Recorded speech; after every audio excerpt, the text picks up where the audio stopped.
I'm Brakti Yahweh Brakatha, Yahweh Shah, Brakti Yahweh Brakatha, Yahweh Shah, Bahashem, Rakakwadash, double honor to the apostles, the elders. Salutations to you, sincere brothers, teaching in truth and in sincerity. Lesson will be entitled, He That Lead. Lord, will you are edified. My source, Newsbreak contributor, article entitled, Historians Uncover Photos Showing Human Zoos from 200 years ago. As you can see, Filipinos are pictured in loincloths sitting in a circle together at Coney Island in New York in the early 20th century. Source: Rare historical photos. Many people are not aware, but human zoos used to be quite a common thing in the Western world during the 19th and early 20th centuries. What these zoos consisted of were tribesmen from various corners of the world put on display for the entertainment of others. Instead of cages, these indigenous people were placed in habitats that were similar to their place of origin. And in exchange for this cruel slavery, they were given the bare minimum to survive. These people were treated like animals, and in some cases, even worse. The man behind this idea was Karl Hagenbeck, a German animal merchant who even started the famous Hagenbeck Zoo in Hamburg, Germany. And Karl was an Edomite, a so-called white man based on the lineage of his father, according to biblical doctrine. During the 19th century, he had the idea of exhibiting tribes from around the world in a similar way as animals. He knew that the Western population, Edomites, Edomites, at this time frame, would pay good money to see exotic tribes in their natural habitat for their own entertainment. Exhibit B, a Congolese pygmy tribe dances at the St. Louis World Fair in 1904. Israelites. These are Israelites, and more than likely from the Southern Kingdom, which consists of so-called Negroes, so-called Haitians, and so-called Jamaicans. It was not long until these zoos started to open all around Europe, as well as the U.S.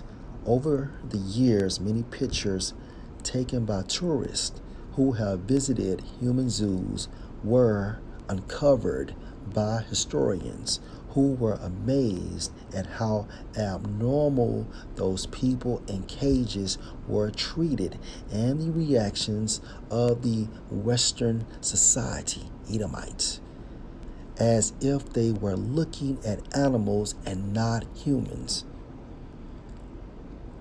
Exhibit C. A young Filipino girl is pictured sitting on a wooden bench in an enclosure in Coney Island, New York, in another horrifying 1906 exhibit. And the ongoing lookers were Edomites. Just like a zoo had every type of exotic animal, so did human zoos house exotic tribes. Those in America even housed Native Americans. And according to biblical doctrine, so-called Native Americans are identified as the tribe of Gad, okay, based on the lineage of their fathers, as you can see. Exhibit D. Chief Yellowhair and his council standing in front of replicas of teepees at a human zoo at the 1904 World's Fair in St. Louis, Missouri. It was not only the way that these people were treated by tourists who came to see them, but the ideal that a lot of money was being made off these indigenous people, which shows just how cruel humanity, meaning Edomites, so-called white people, can be. As you can see, another Israelite. An African girl is shown at the 1958 Expo in Brussels, Belgium, that featured a Congo village with visitors watching her from behind fences.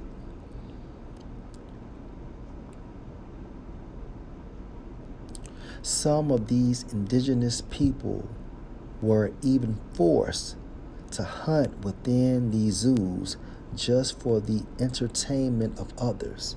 Many of them had big places built with huts and surrounded by wild animals to simulate their original habitat and enforce their cultural lifestyle for the amusement of Western society. As you can see, indigenous people are shown participating in archery in 1904 in St. Louis, Missouri, at an event named the Savage Olympics exhibition. Look at this shit.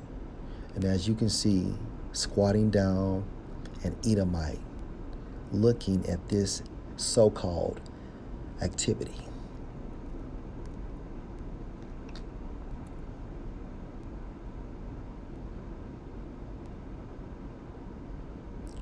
German zoologist Professor Lutz Heck is pictured left with an elephant and a family he brought to the Berlin Zoo in Germany in 1931.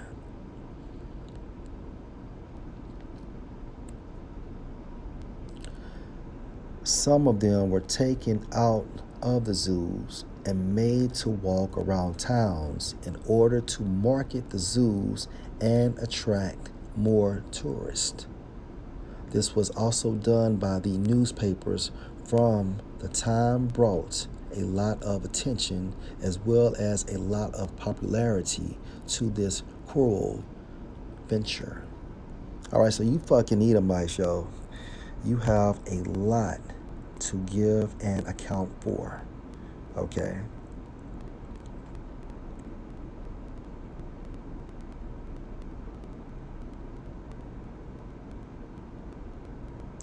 And again, the man behind this idea was Carl Hagenbeck, okay?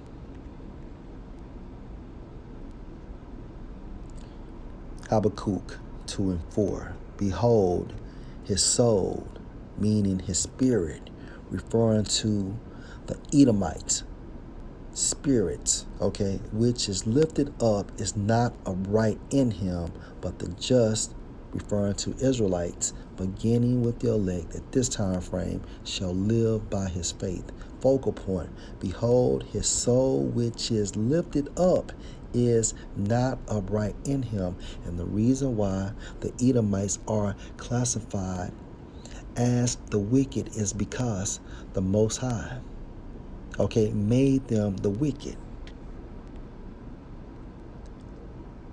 and human zoos, okay, is wicked. It is another form of slavery. And again, Carl Hagenbeck came up with this idea, right? So, what goes around comes around. So let's go to Revelation 13 and verse 9. If any man have any ear, let him hear from a spiritual standpoint. He that lead into captivity shall go into captivity. Human zoos is another form of captivity. Instead of cages, these indigenous people were placed in habitats that were similar to their place of origin, and in exchange for this cruel slavery, they were given the bare minimum to survive. Okay?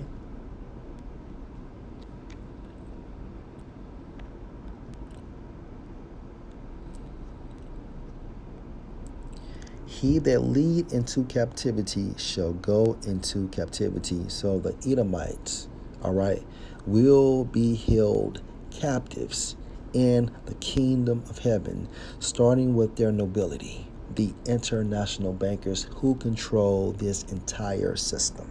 Okay? He that kill with the sword must be killed with the sword.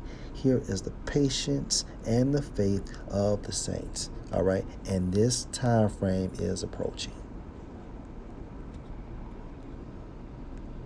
Lamentations 4 and 21. Rejoice and be glad, O daughter of Edom. All right, Edom, referring to the Edomites, so-called white people. All right, now, O daughter of Edom, this is a representation for the entire nation of Edom. Again, so-called white people based on the lineage of their fathers. Rejoice and be glad, O daughter of Edom, that dwell in the land of Uz. The cup, meaning what? Slavery, also shall pass through unto you. You shall be drunken and shall make yourself naked.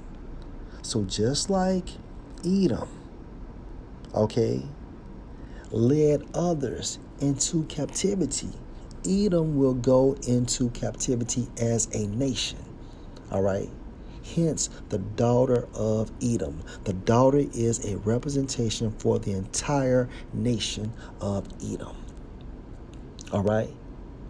You must pay. You will pay for enslaving the Israelites, so-called Negroes, so-called Hispanics, and so-called Native Americans. All right, and we are still held captive to this very day.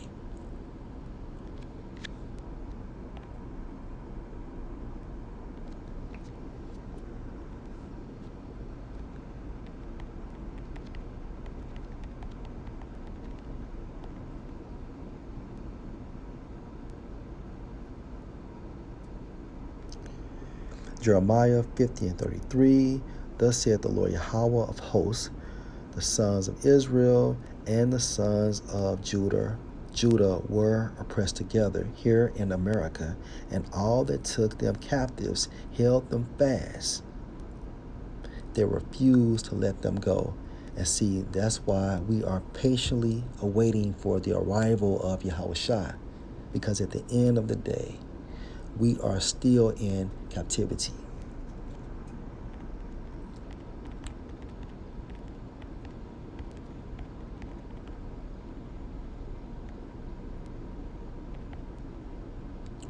Baruch 3 and 8. Behold, we are yet this day, meaning at this time frame in our captivity, where you have scattered us.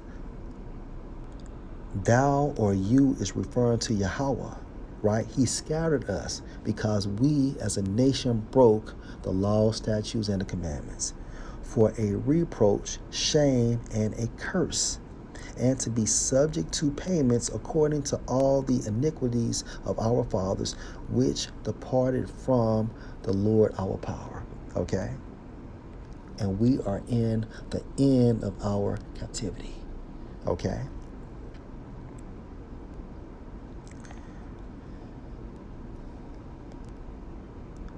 Lamentations 4:22. The punishment of your iniquity is accomplished, O daughter of Zion, meaning who? O nation of Israel. He will no more carry you away into captivity. He will visit your iniquity. O daughter of Edom, he will dislike you. Let me read this again. The punishment of your iniquity is accomplished, O daughter of Zion. All right, and O daughter of Zion is just another representation or another title for the nation of Israel. He will no more carry you away into captivity. He will visit your iniquity. O daughter of Edom, he will discover your sins.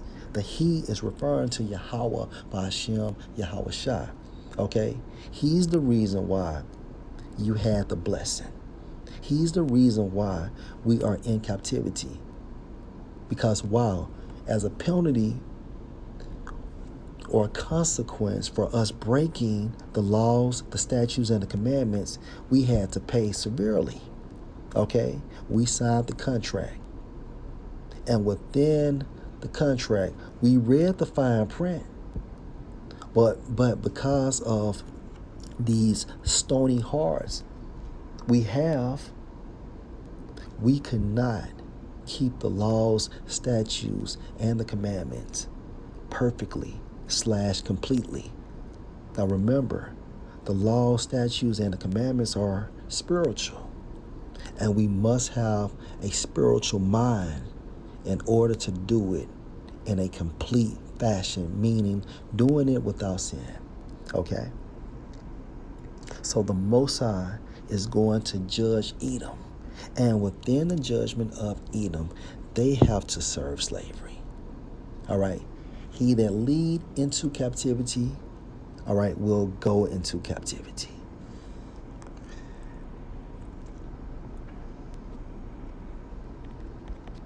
Deuteronomy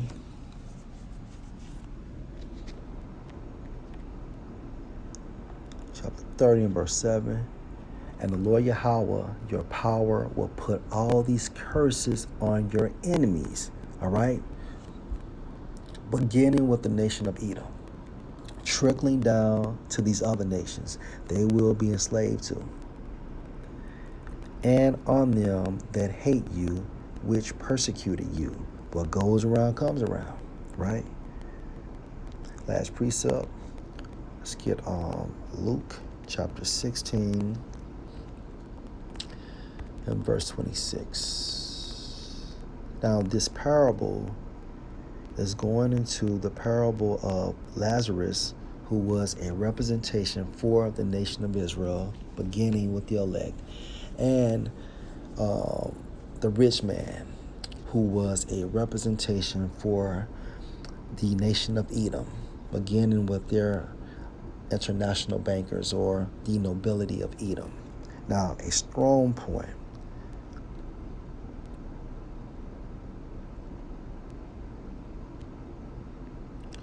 Luke 16 and 24. Let's start at 23. And in hell he lifted up his eyes. Now this is a parable. All right. The hell is a representation for slavery. His eyes is referring to the rich man, again, who is a representation for the nobility of Edom. All right. And in hell and in slavery he lifted up his eyes, being in torments, and saw Abraham afar off and Lazarus in his bosom. Now all this is a representation that the kingdom of heaven is being exercised on earth. So our heaven is Esau's hell, and Esau's heaven is our hell. Okay, verse 24. And he cried and said, Father Abraham, have mercy on me, and send Lazarus, that he may dip the tip of his finger in water and cool my tongue, for I am tormented in this flame. Meaning what? Deuteronomy 30:7. This is symbolic for Deuteronomy 30:7, which is, and let's read that again, getting to the point. And the Lord Yahweh, your power, will put all these curses upon or on your enemies, okay? All these curses. Going back to what? The curses is referring to Deuteronomy 28, beginning at 15, all the way down to 68, okay?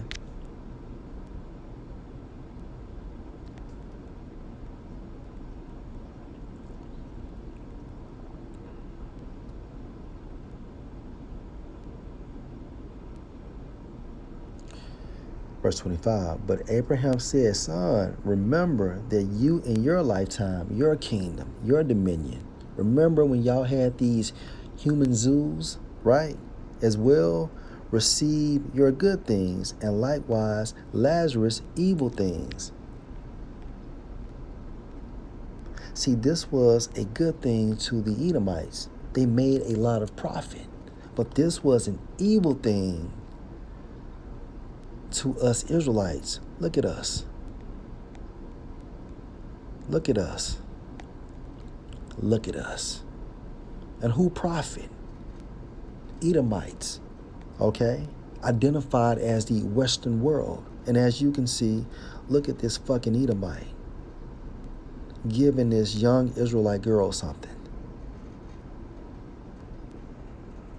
And to the right of this picture, you see an Edomite squatting down, looking.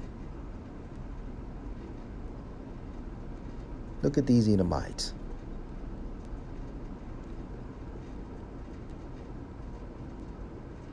And outside of this cage, you have Edomites observing and looking for their entertainment purposes only, okay?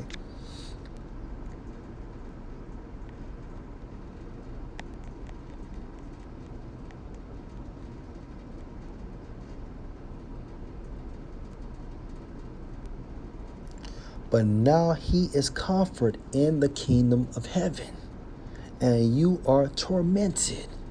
All right, so our kingdom, okay, is Esau's hell. And guess what, Esau? Y'all are going to be placed in extreme slavery. Human zoos as well. What goes around comes around. Okay? So Lord will, you are edified. Shalom.